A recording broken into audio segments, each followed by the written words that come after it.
Hello, hi, namaste. Welcome to OptiSphere, a podcast channel by OptiConsultME, where we connect, transform, and discover the future of eye care.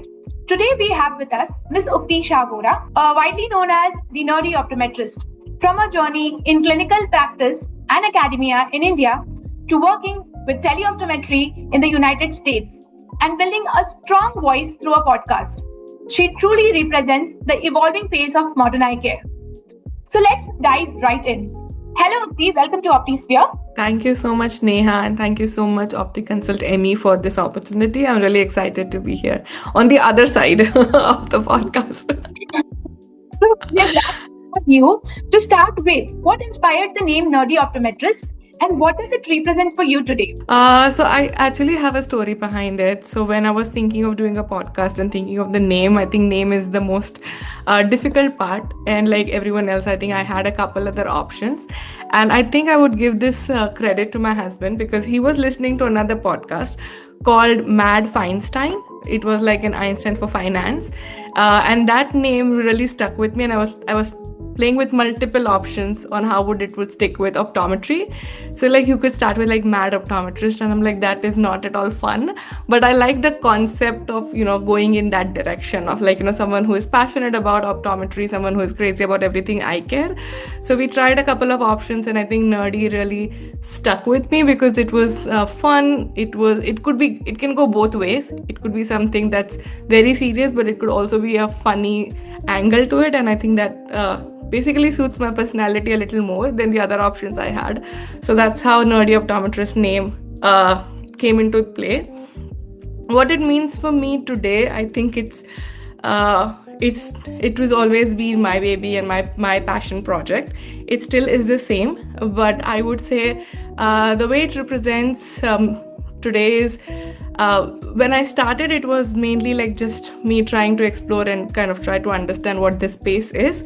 But it has given me, I think, much more than I actually put in the effort. So it really means a lot for me to kind of start something like this where I didn't even know who would listen to me, to having close friends and relationships, which I never thought would have happened if it was not for Nerdy Optometrist. So that's what it stands for me today. It truly represents your own personality, and you are definitely a famous figure right now in India, I would say, with Nerdy Optometrist. So moving it forward and taking it forward from here, can you walk us through your journey from India to the US, and what were some key turning points along the way? Sure, definitely. I think I've shared this in parts with several people, but I'm more than happy to share this again. So I moved to United States 10 years ago. It now feels like it's been a decade, which is surreal. So I actually used to visit US even before I moved here. So I got my fellowship. I presented at American Academy of Optometry. So I knew what optometry in US looked like, and I never ever wanted to come here. So I was not planning to move here at all because I knew you have to restart your career. Your credentials in India does not really transfer. You have to start again. I was already doing or done with my master's. So it felt like I don't think I can do everything all over again. So that's how I wanted to visit US and come in and present and learn all the optometry, like everything latest that's available here in eye care, but I never wanted to move. But as everyone says, never say never. Here I am 10 years later. I met my husband, and that was the only reason why I decided to move to US. And I think when I moved here, I was like very adamant of going back to optometry and clinics and, being able to practice, because that's what I knew, right? That was the only thing I learned from India, and that's all I knew. Fortunately, unfortunately, I did not get into the bridge program or the 2-year optometry program here in US because that time there were only one college which had like a very formal 2-year program. The other was an optional 3 to 4. And plus it was like, it was more of chance, and there were like only 3 seats. So I tried, but I did not qualify for the top 3 students that would be part of that bridging program. And that is the time I felt like I don't want to waste the time. I wanted to do something in parallel. And business was always very interesting to me, but I never thought of doing an MBA. But I think because I had time and opportunity, I applied for executive MBA because I already had work experience in India. which I could use. Instead of going back and studying again, I thought probably let me get another master's degree and see what happens next. And I think that was one pivotal moment for me to switch from clinical to business and learn so much about, how to actually talk about marketing, finance, accounting, entrepreneurship, and so much more. So that's what I learned through my executive MBA program. And since then I moved and started looking for opportunities within the industry, because I was very sure I wanted to be within the eye care industry. I didn't want to even open up to healthcare. So I tried my best to stay in the eye care space and move into industry. And then just through networking, reaching out to people, I was able to get in my first job here in telehealth and tele-optometry pre-COVID. That actually exposed me to the world of technology and eye care, which was brand new back then. And I think I just fell in love with this whole space. And then with COVID, how everybody is now shifting to telehealth, to technology. And I think that actually helped me have a lot of options and opportunity to explore how technology is built in eye care. And that's what I've been doing for 6 years now. So that's how my journey has pivoted, by chance, by opportunity, by accidents. Quite interesting. So moving into your current role, we would want to know more about tele-optometry and technology, how it's shaping eye care today. So I think technology is such a broad word today, and I think everybody is using it in so many different aspects of your life, right? I don't think so we can survive, or even this podcast would have not happened if it wasn't for technology, right?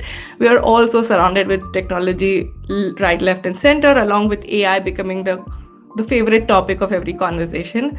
So fortunately, I've been able to, my current role at Topcon is a product manager for their software solutions. So what I do is, of course, they have a huge portfolio of product software solutions along with their hardware devices. I do manage a couple of solutions there. As a product manager, what I do is basically build the concept, work with engineers, developers, marketing team, regulatory, legal, everyone, to kind of make sure that the product is being developed. It is from concept to customer requirement to actually launching it and making it available for the customers. So that's basically my core role as a product manager. And the technology or the softwares I manage at Topcon is mainly a data managing platform, which helps you see all the different images that we do or take as an eye care practitioner all in one place, along with some AI plugins that are available and FDA cleared in US. And the other is remote refraction, right? So telehealth is people are aware about how the concept works, but mainly how to create a platform that mimics your actual exam lane. So here we talk about making sure whether the pre-test data is being collected, whether these images are being reviewed, whether you can control a phoropter remotely. So I literally could be in India and I should be able to refract a patient in US. So those kind of technology and platform is what I support and build here at Topcon. It has been widely practiced at tele-optometry, or it has been only in the remote areas of the US, and it is also coming in India, right? So can you just explain us about how tele-optometry caters to in the market of US? Is it the main core cities or in the remote areas? It's actually both. I feel I would say thanks to COVID, many people had a chance to kind of experiment and play around with what telehealth or a remote eye care would look like. So depending on what the type of practice there is and where they are located, of course, remote locations do benefit the most. So if a doctor has multiple locations, they definitely want to opt for some form of remote refraction. So that is definitely something that people are now considering. And there are a lot of so I would say the solutions have been now more regulated, and it mimics more than what was available at a short term for COVID. So during COVID, people didn't know how to refract. They didn't have the remote control in those facilities. Now with being able to do the exact same refraction that you can do with a digital phoropter remotely, or being able to view the exact same images that you would be reviewing, say whether it's a fundus image or an OCT, and you can basically provide a comprehensive eye care protocol. So in US, you have to do certain number of tests to be able to qualify that as a comprehensive eye exam, and then only you can bill in insurance. So it's everything very much surrounded around insurance. So once you offer that kind of a remote care solutions, yes, doctors are opting for it. They're more comfortable offering it. It's also becoming more and more, I would say, popular among places where, like, say, there are remote care, yes, but the retail chains, because they might have multiple locations, and sometimes you're short staff, your doctor didn't come in, and you don't have someone to fill in, and that time you can basically turn on a laptop and you can have another doctor remoting in and supporting those patients and doing a refraction. Because one big difference that's there in US versus India is a patient cannot get a prescription of glasses or anything without an optometrist seeing them or signing off on the prescription. So there is a mandate to be able to see an optometrist to get any eye care in US. So I think that's why remote care is becoming more and more popular in these kinds of situations. I think this is a great technology, but I think that there are so many prerequisites for it where we have to build in. And here in India, we have ophthalmologists and other eye care practitioners who also cater to the tele-optometry. Telemedicine, I guess, in India is more popular comparatively. Yeah. In all fields. What made you step into content creation and podcasting? I think I would say somewhere down the line, I felt a little guilty of moving out of India for the country that gave me so much, my identity, my career. And moving to US felt like I left something behind, and I wanted to contribute and see how I can stay connected to my community back there. And accidentally, through one of the contacts on LinkedIn who I reached out to, Dr. Maria Sempales, she actually asked me to do a podcast to learn about optometry in India. So she introduced me to the world of podcasting. I had absolutely no idea what it was before that. And she asked me questions. I told her about what optometry in India looks like, what are the differences, etc. And I felt this is such a cool platform. And that time, for me, podcasting was without any video. So I definitely was not ready to kind of create a content where I would show up like on the camera. I was like, I don't think so I can do it. I do it now, but at that time I wanted to do something which is more behind the scenes versus like out there. So I felt podcasting and audio podcasting specifically made the most sense. And that time there was nobody, no Indian optometrist who had a podcast. So I felt there is definitely a gap and a need. And I mean, I would say like I was the first Indian optometrist to even start a podcast within the optometry space. So I felt it was just meant to be, and I just wanted to explore. I didn't know what I was doing, but I like, what's the worst that can happen? People might not listen to it and I would stop after a year. At least you tried. So how many episodes have you completed in podcasting? Oh, now I have completed 93 and I have 2 more recorded. So it's going to come to the 100 episode very soon. Since COVID, you have started? It's been 6 years now. Oh, great. I think you're a legend, and you're the first one to start eye care podcasting. So what were your top 3 learnings running from your current podcast, what you have?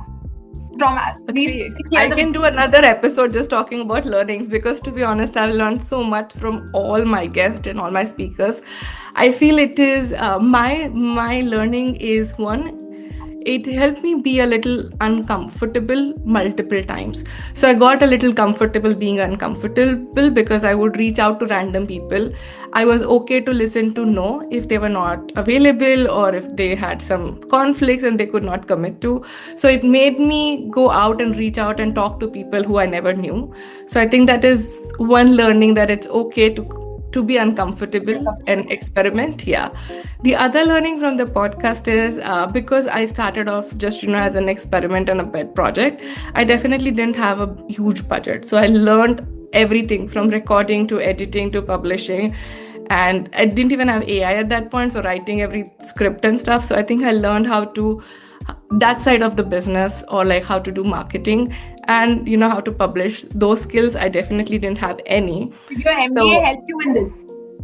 Not really. Like I knew what would be do, but I have never edited a video, right? I'm not a person who does that. I didn't know which platform to even record on. I didn't know which mic would you need, and how do you publish? What's the website? Do I start to investing on a website? Should I just look like a publishing site? So there was like all exploring and experimenting, along with having a full-time job where I had absolutely no idea what I was doing at that point. So I was trying to even explore like technology and eye care in my day job and understand how to publish, record, and edit at my podcasting journey. So it was a parallel learning curve that I had, but it has been a very rewarding journey, I would say.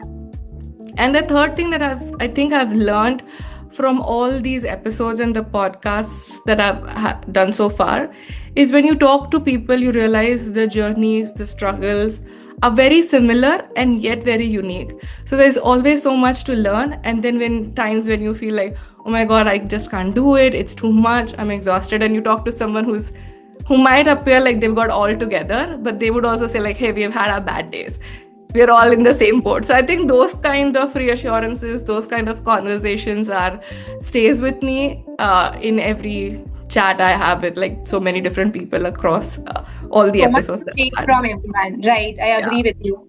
So, and for someone who is listening to today, today our podcast, so who also wants to start their own channel probably and build their own personal brand, what is the advice you will give it to them, and where should they begin with? I would say just start. It doesn't matter what you do, how you do. There is this concept in product management and in general called MVP, which is like minimum viable product. Just start with something. And what social media or what personal branding would mean to you would be very different for me and would be very different for someone else. So I started podcasting because I felt that resonates with me. I love to talk. I love to connect with people. So sure, I started that. If you are a person who likes to create funny reels, like, a fun content that can share knowledge, that can share awareness, go for it. If you are a person who likes to write and can share or explain concepts in a very simple format, go for that. It doesn't matter what you do. It's all about you need to start. And you can also evolve over time. Like, honestly, I didn't even have my logo when I published my first episode. I just had my face on top of it and I just like, whatever.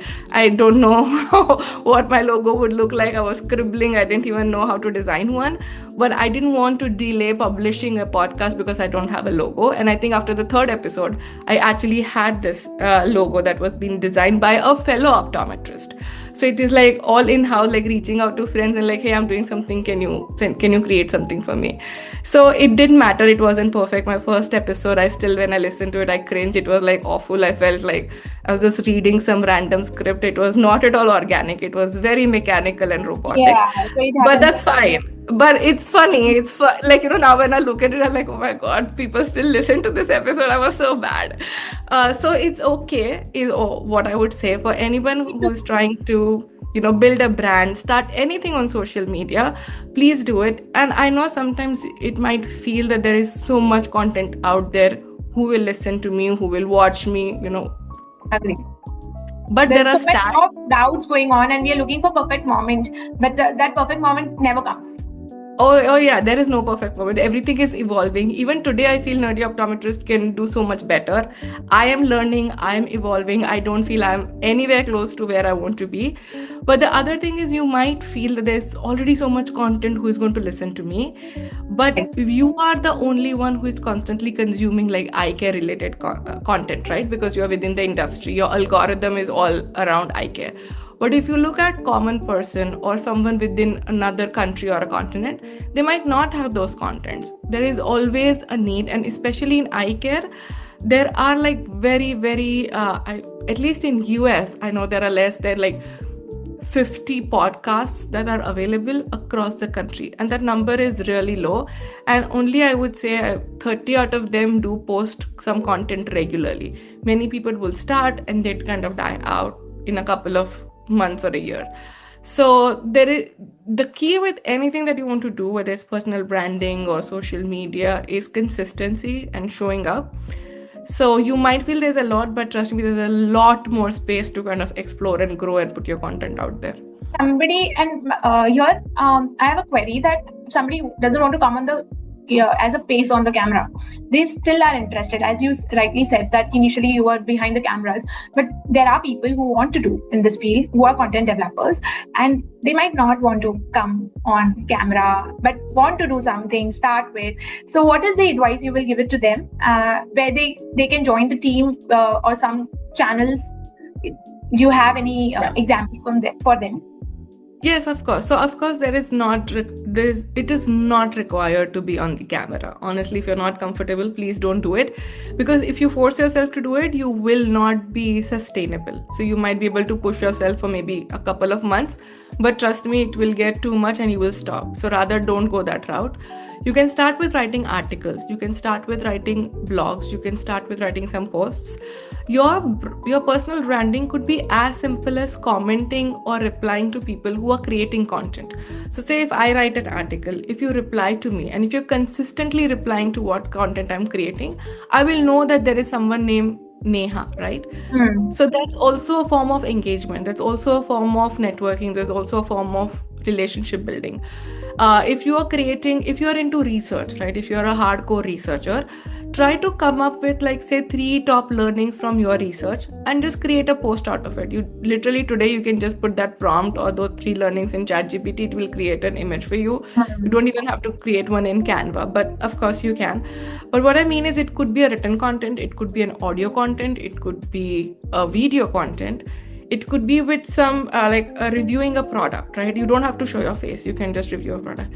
I'm sure there are like so many ways on how you can build your brand, but at least decide which direction you want to go to or which direction you want to start. And of course, there can be moments where you evolve. I started with audio and I realized the audio video had more potential.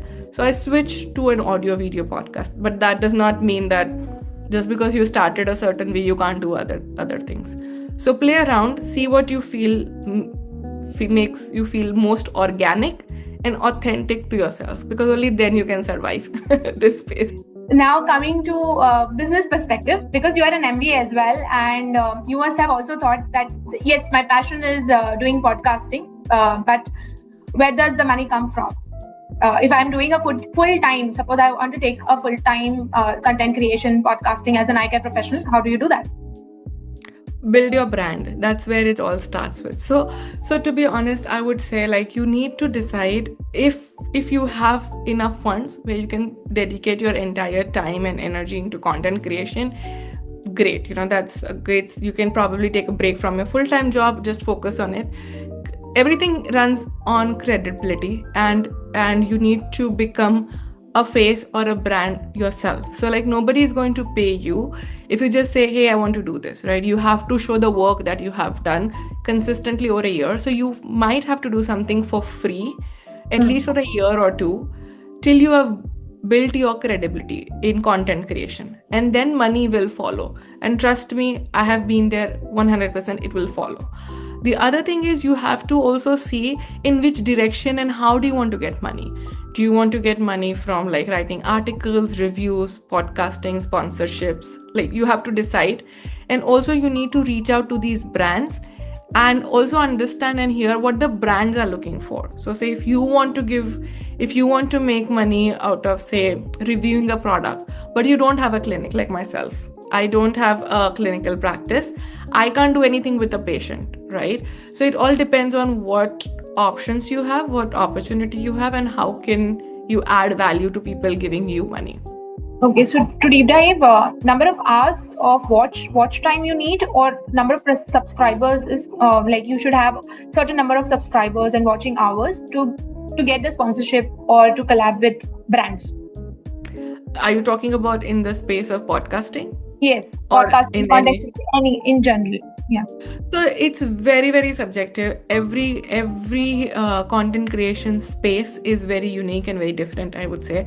So if you are reaching out to, if your target audience is general population, if it's general public, you would need a lot more followers. I would say in hundreds, just to make sure that you have. I mean, it could also be like in thousands to get some sponsors, but the more followers you have, like general public who can follow you as, say, Dr. Neha, who is providing this eye care tips and tricks, the easier it is for you to get the brands. But for eye care practitioners, it's slightly different because we are only so many, right? So even if you have like say 3,000, 4,000 followers, that's a good enough starting point for you to start looking out for sponsors who can support and collaborate with you. For podcasting, it's not a direct revenue model because podcasting is something like podcasts are there and people listen to you at various time. It and the views and the listenership kind of can keep growing over a period of time. It's not just like a one-time thing. So I think for podcast, even a couple of thousand followers would work, but their most important piece would be downloads. And of course, sometimes there could also be views that you can consider and kind of promote. But I think if you have like say overall, I would say if you have 1,000 followers on different platforms, and if you have a good enough content, which is something which has a lot of viewership, like longer viewership, it's not just someone listening or viewing it for like 30 seconds or a minute, but they are at least listening to your episode more than 50% of it, then I think it's very easy for you to speak to different sponsors and for them to sponsor your episodes.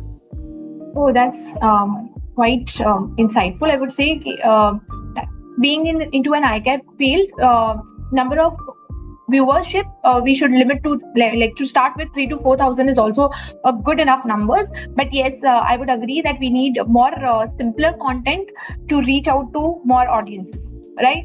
So coming to our next segment, which is AI in optometry, as you are very close to AI, so can you just take us through your journey in AI and how are you shaping it in US and what is the scope in India?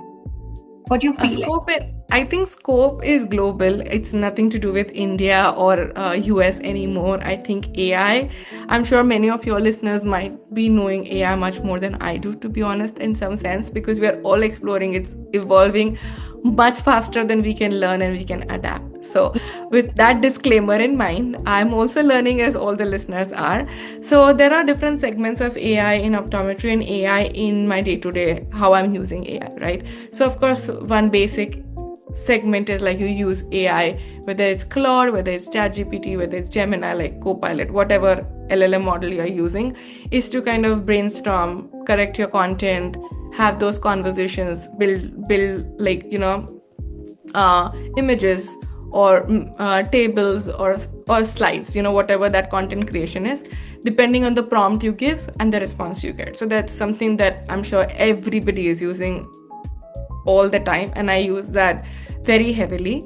The other thing that I'm trying to learn is making AI actually work for me and not constantly have to give prompts. So that's another piece of technology that I'm learning through Claude Code.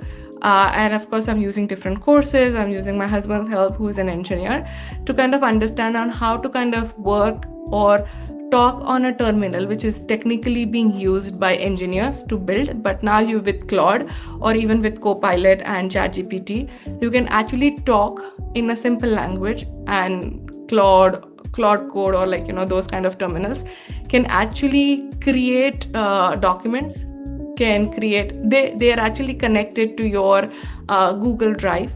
So they have access to your emails, they have access to your folders, they have access to all your content. You're basically creating a colleague or an assistant for yourself. So you teach it once, you train it, what is your style, what is your requirement, what you're trying to do, what's your style, and then that sticks in the memory for them. And then anytime you say like, hey, I want to create a content for this episode, and this, go look it up, because I've already created a folder. So it'll look it up, it will create description for my YouTube, it will create a description for my Instagram, it will create questions, it will give me an email.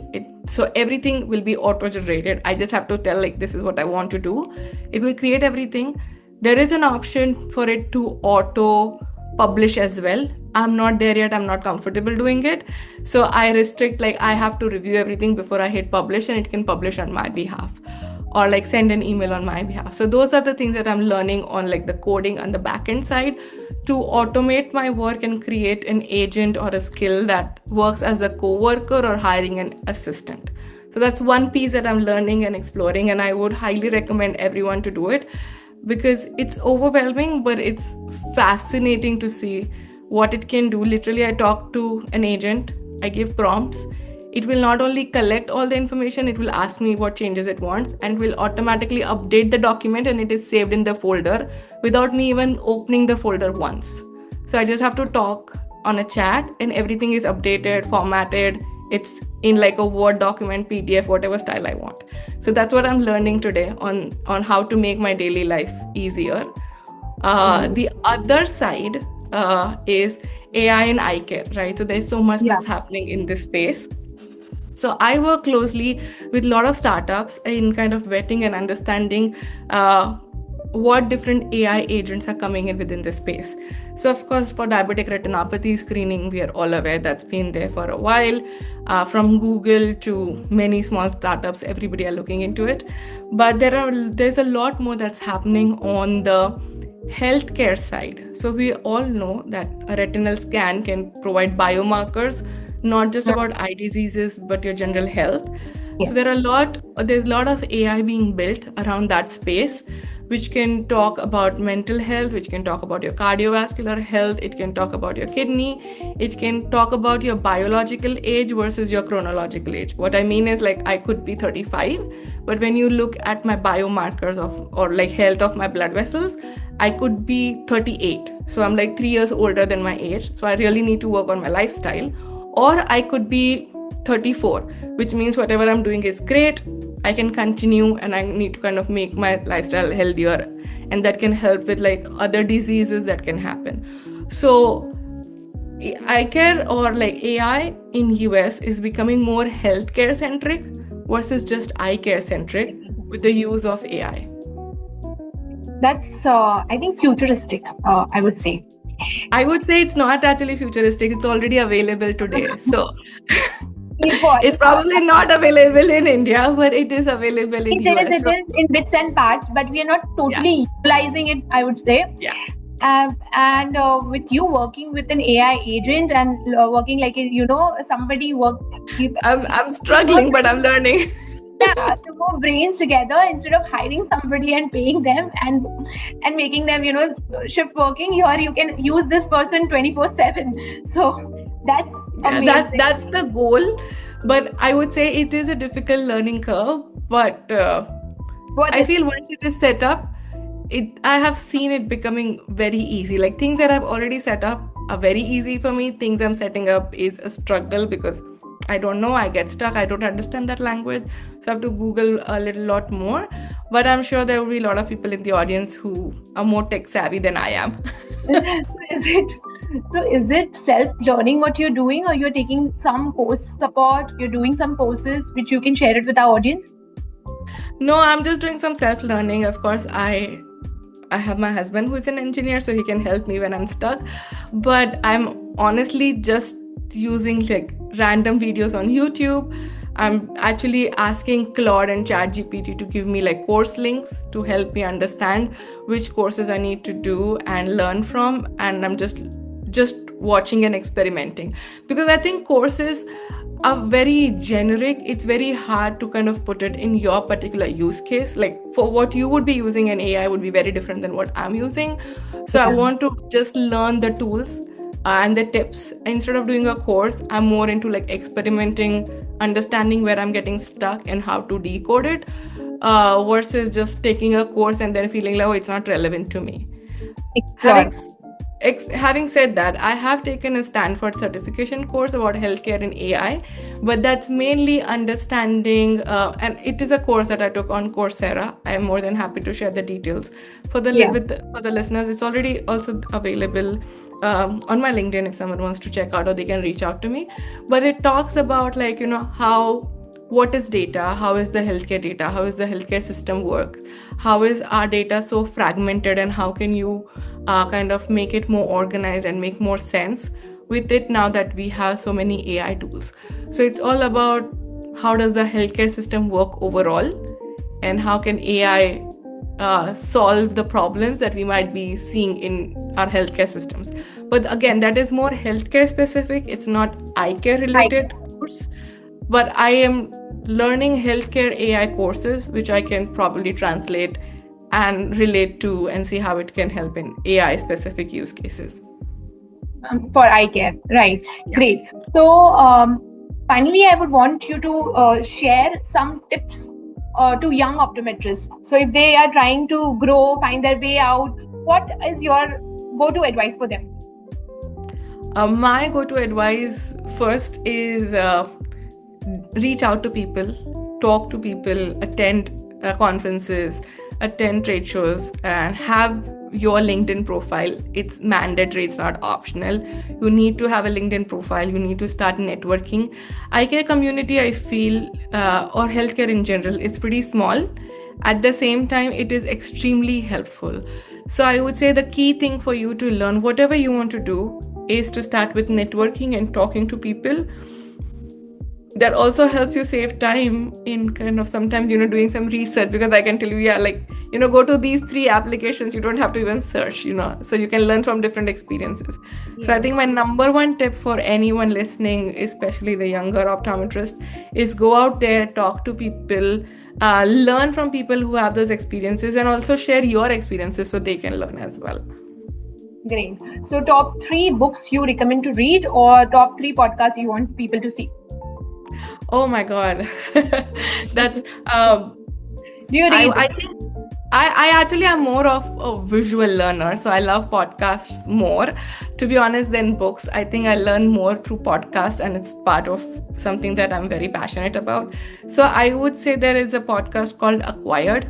I highly recommend people listening to that one. The other one, of course, I would say WTF by Nikhil Kamath. I listen to his podcasts as well, because I think he talks to different people from very different domain, and just understanding like what things are happening around the world is very fascinating.